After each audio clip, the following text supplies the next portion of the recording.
Salam, hər vaxtınız xeyir olsun. Kanalımda xoş gördük sizləri. Bugün mən sizə 7-ci sinif fizika dərsi 2-ci hissənin sonuncu mövzusu ümumiləşdirici tapşırıqlar hissəni izah edəcəm. Bu arada kanalıma abunə olub bildirən hər bir kəsə isə öz təşəkkürümü bildirirəm.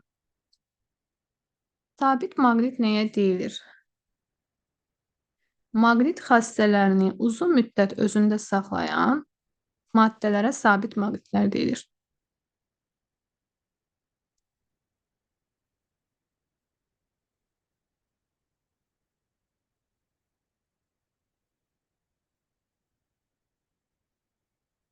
Uzun müddət özündə saxlayan maddələrə deyilir.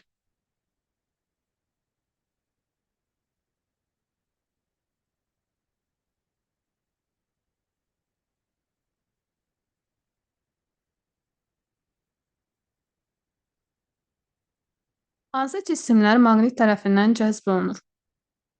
Ümumiyyətlə maqnetik maddələr, yəni dəmirdir, nikeldir, kobaltdır.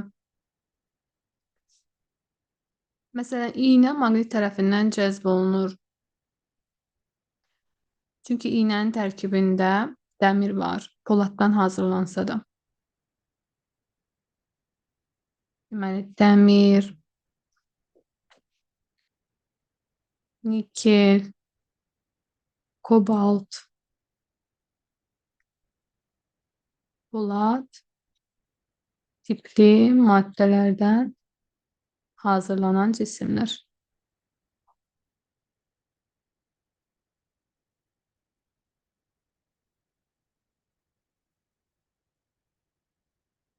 Cisimlər. 3. Süni maqnitlərlə təbii maqnitlər arasında ən azı 2 fərqi göstərin. Buradan qeyd edirəm. Birinci fərqimiz odur ki, süni maqnitlərin düzgün quruluşu var. Yəni, istənilən forma və ölçüdə hazırlanır.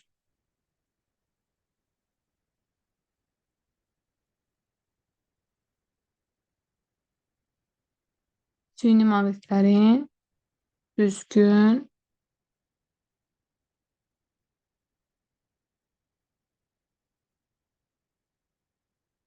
quruluşu var. Amma təbii maqnitlərin forması yoxdur.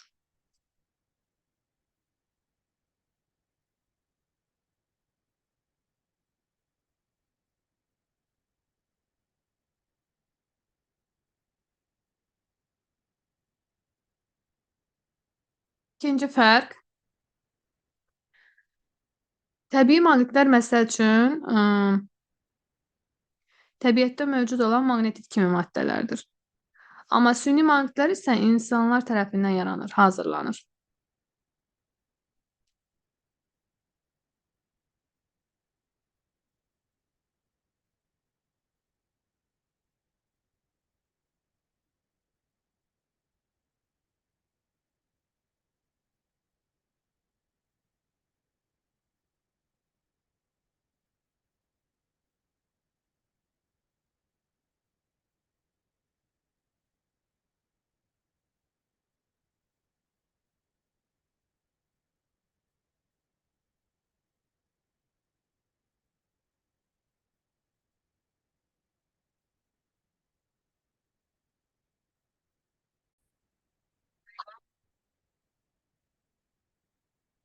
Süni maqnitlər isə insanlar tərəfindən hazırlanır.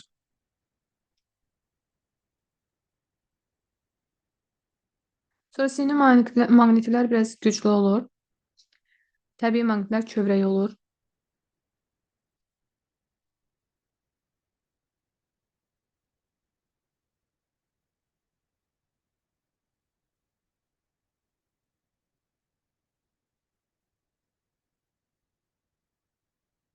Gəldik 4-ə. Aşağıdakılardan hansı döşəməyə səpilərsə, döşəməni maqnitin köməyi ilə təmizləmək olar? Təbii ki, maqnetik maddələr olmalıdır. Bu da polad sancaqlar olacaq. Amma taxtadır, şüşədir, plastmasdır. Bunların tərkibində selluloz adlanan maddə var. O da maqnit tərəfindən cəzb olunmur. 5. Eyler-Venn diaqramında uyğun mətləri seçin. Deməli, maqnetit adlı mineraldır. Bu təbii maqnitə aiddir. İstehsal olunur. Bu təbii ki, süni maddəyə aiddir. Yəni insanlar tərəfindən istehsal olunur. Təbii isə dediyimiz kimi təbiətdə təbii şəkildə mövcud olur. Şimal və cənub qütbləri var, hər ikisinə aiddir. Düzgün forması yoxdur. Bu təbiidir.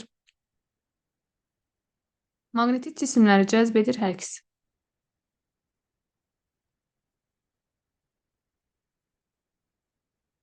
6. Poladdan hazırlanan 10 qəpiyin kütləsi 5 qramdır. Aşağıdakı sualları cavablandırın. J'dəki sabitdir 10 Newton bölünsün kiloqram qəbul edin. Və A-da deyir ki, sabit maqnit 10 qəpiyi cəzb edərmi? Nə üçün? Bəli, cəzb edir, çünki metaldır, ferromaqnit xassəsinə malikdir.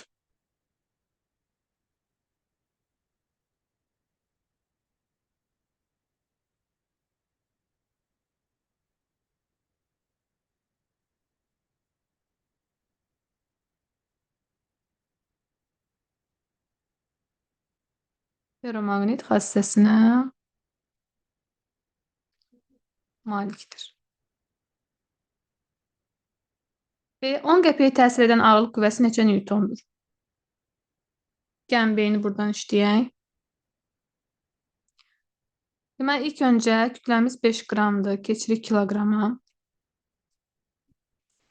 1 kiloqramımız 1000 qramdır, 5-i 1000-ə bölürəm.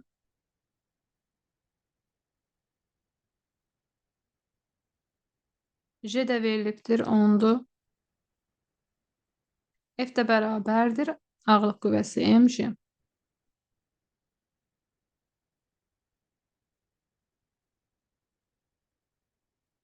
O da 0,5 Newton olacaq.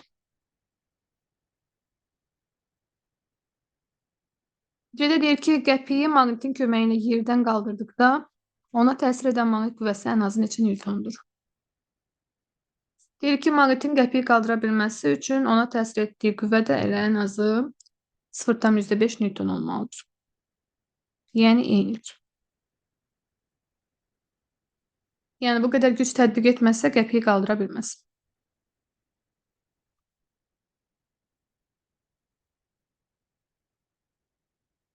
Yetdim. Başqa planetə uçmuş astronavt o planetin maqnit sahəsinin olub-olmadığını necə müəyyən edə bilər?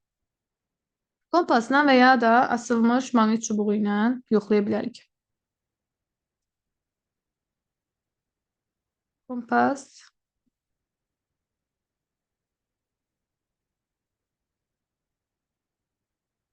maqnit çubuğu.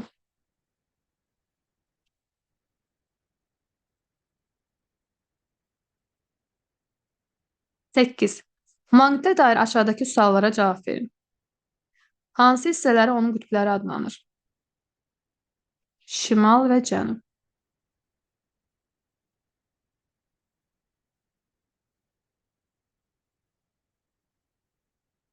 Neçə qütbü var? 2 qütbü var.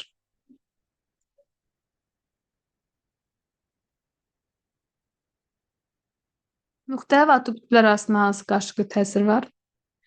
Ümumiyyətlə, eyni işarəli yüklərə biz eyni adlı, müxtəlif işarəli yüklərə müxtəlif adlı demişik. Və eyni adlı qütblər bir-birini demişik ki, itələyir, müxtəlif adlı qütblər isə bir-birini cəzb edir. Deməli, burada deyir ki, müxtəlif adlı qütblər arasında hansı qarşılıqlı təsir var? Deyirik ki, cəzb etmə qüvvəsi.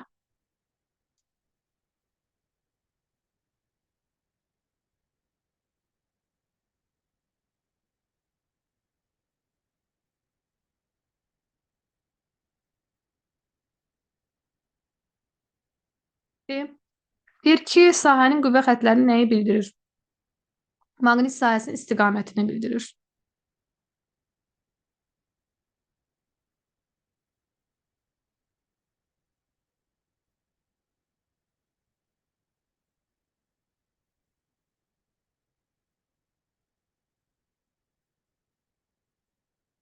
Əlavə məlumat üçün də yaza bilərsiniz ki, şimal qütbündən çıxıb cənub qütbünə doğru yönəlir.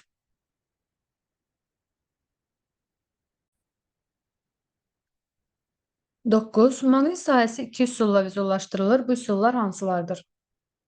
1-2 kompas əqrəbi vasitəsilə, bir də dəmir tozu ilə.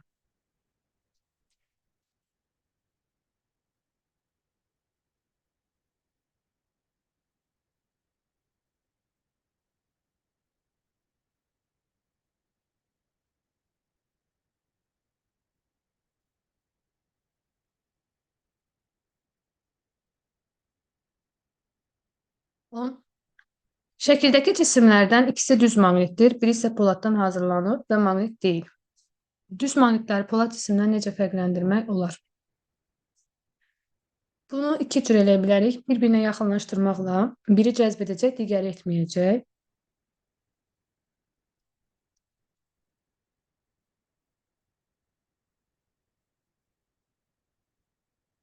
Bir-birinə yaxınlaşdırmaqla.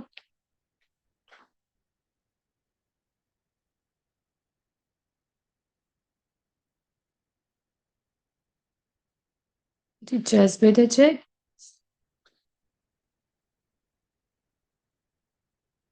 Digəri etməyəcək.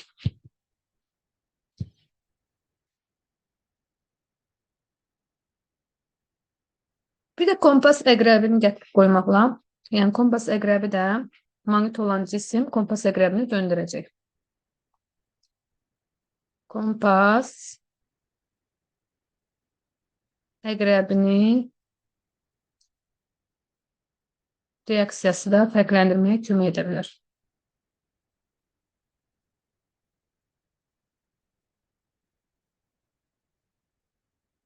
Fərqləndirməyə kömək edə bilər.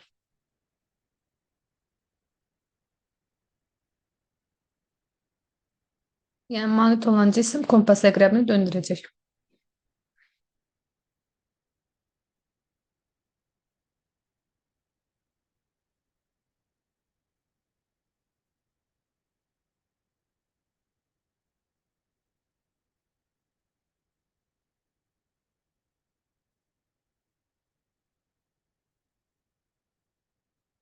İki. Maqnitləri ayırt etdikdən sonra başqa vasitədən istifadə etmədən onların şimal və cənub qütblərini müəyyənləşdirmək olarmı? Bəli, olar. Məsələn, maqnitləri bir-birinə yaxınlaşdırırıq. Əgər bir-birini itələyirsə, deməli eyni qütblərdir. Məsələn, şimal-şimal və yaxud da cənub-cənub. Əgər bir-birini cəzb edirsə, onda fərqli qütblərdir.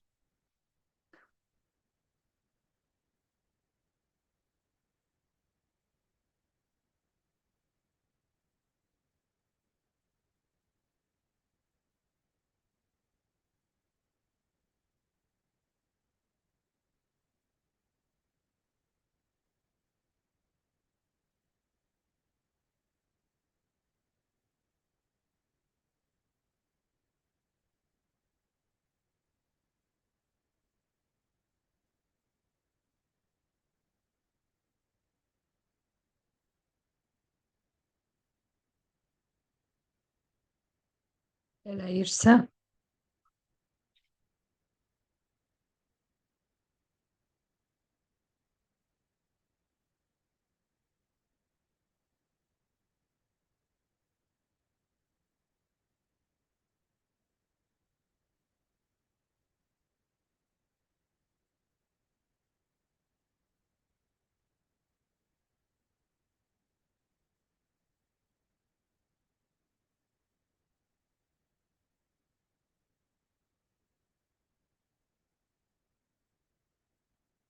əgər bir-birini cəzb edirsə,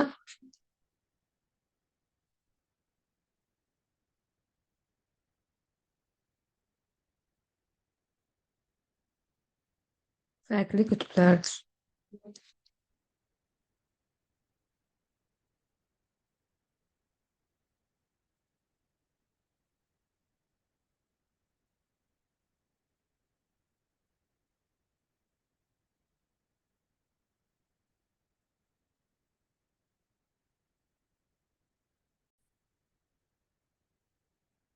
On bir. Maqnitdən uzaqlaşdıqca maqnit induksiyasının ədədi qiyməti necə dəyişir? Təbii ki, maqnit sahəsinin gücü azalır.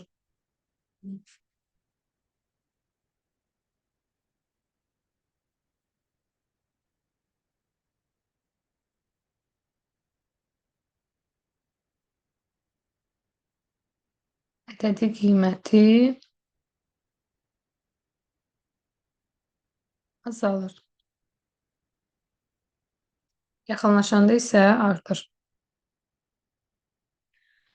12-də deyək ki, düz maqnit və kompasın əqrəbi sxematik təsvir olunub.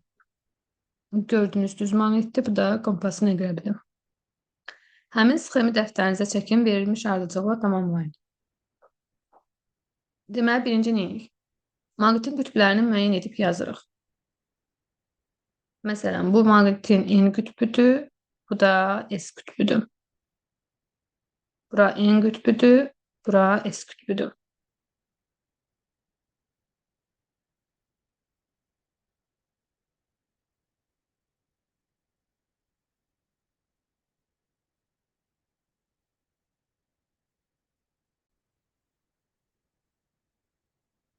Gəl mavi rənglə rəngləyək.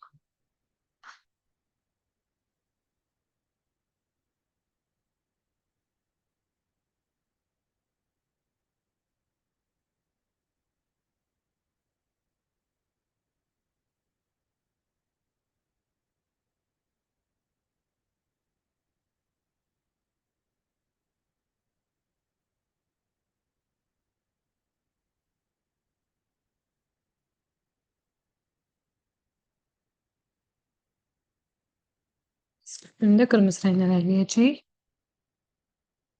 Naus, saus. İngilis dilində baş hərfləridir. Şimal, naus, saus isə cənubdur.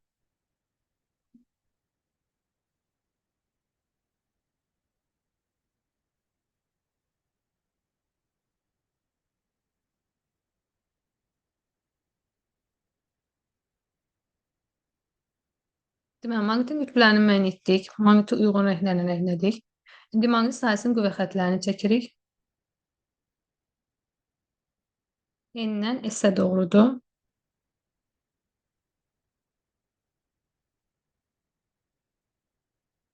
Planını göstəririk.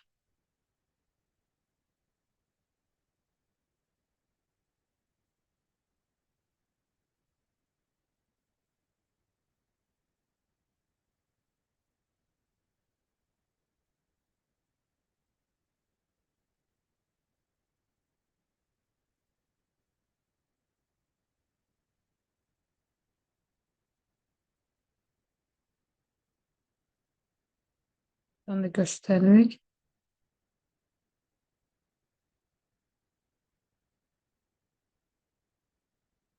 İndi 3 fərqli nöqtədə maqnit induksiyasının istiqamətini göstərin. Məsələn, birini burada göstərə bilərsiniz. Burada, burada, bir də burada. Yəni, gördüyünüz kimi qüvvə xəttləri də qapalı xəttlərdir. N-dən çıxıb S-ə doğru yönəlirlər. Bu şəkildə göstəririk. Daha sərgəli çəkmək çalışaq.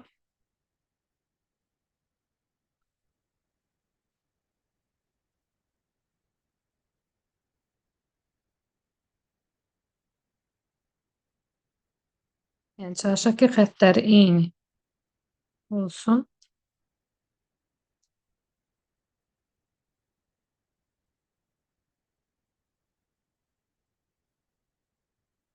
Bu şəkildə göstərə bilərsiniz. Bu qədər. Növbəti videolarda görüşmək ümidi ilə sağ olun.